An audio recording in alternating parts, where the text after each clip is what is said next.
69% of all students at a college still need to take another math class. If 37 students are randomly selected, we're going to find the following probabilities. So we're going to let n be 37 since we're picking 37 students.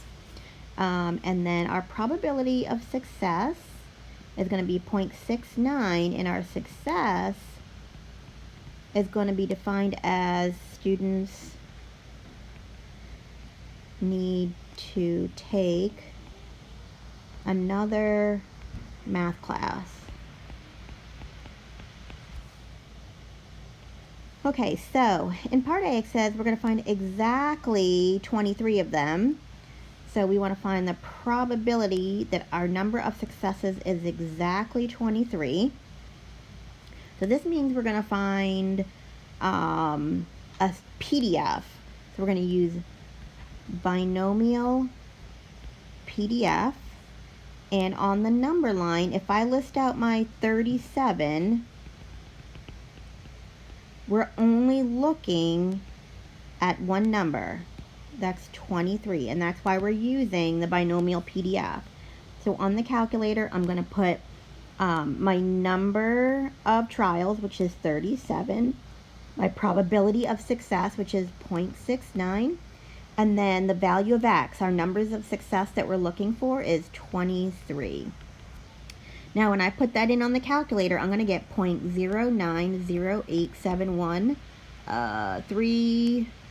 318, and then when we round that to 4 decimal places, we're going to get 0.0909.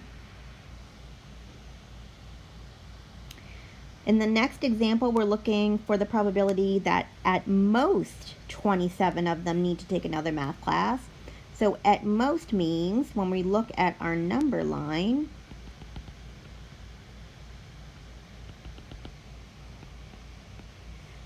we're going to include all of them up to 27.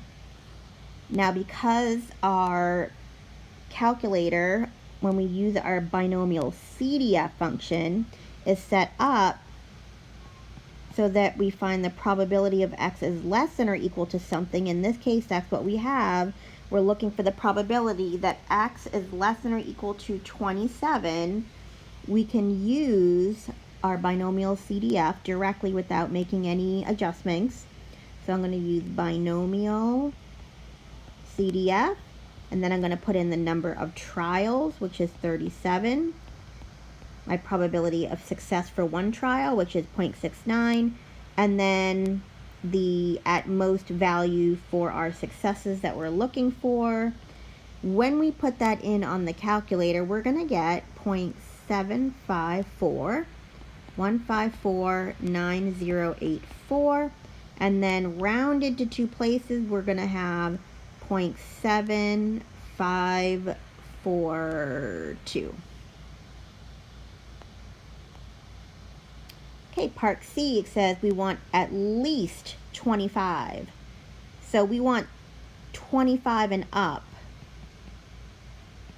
So here's 25, and we want everything from 25, 26, 27, 28, all the way up to 37. So we want all of these values here.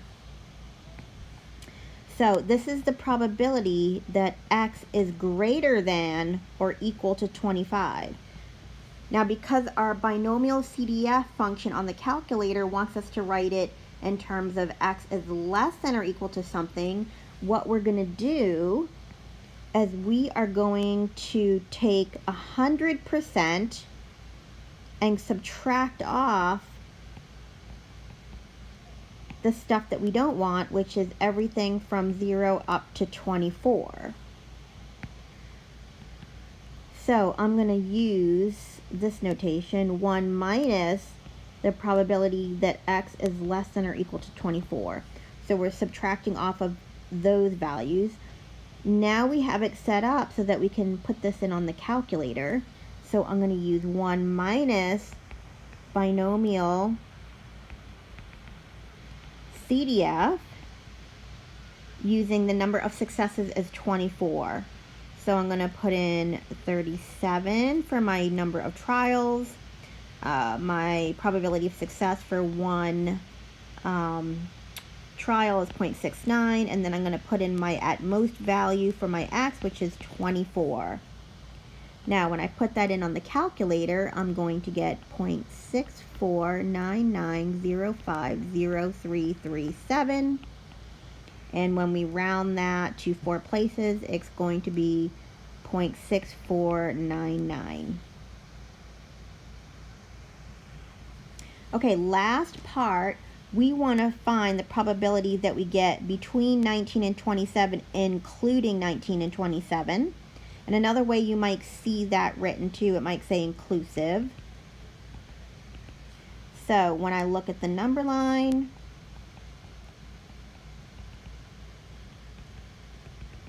this is 19 up to 27, and then we have 37. So I want to find the probability of 19, 20, 21, 22, all the way up to 27, all of these values here, which means since our calculator only does it where we have the probability where x is less than or equal to some number, we have to set it up using this notation.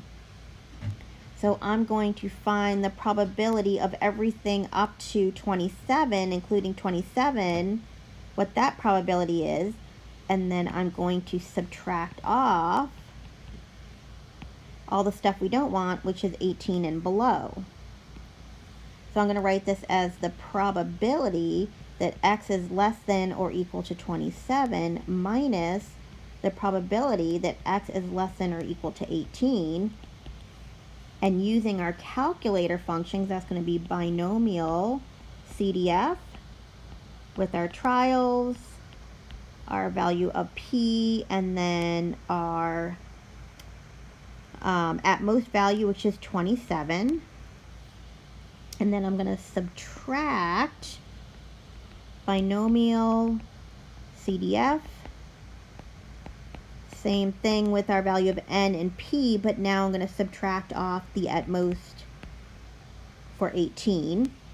When we put that in the calculator, we're going to get 0.7463652477. And then lastly, when we round it to 4 places, we're going to get 0.7464.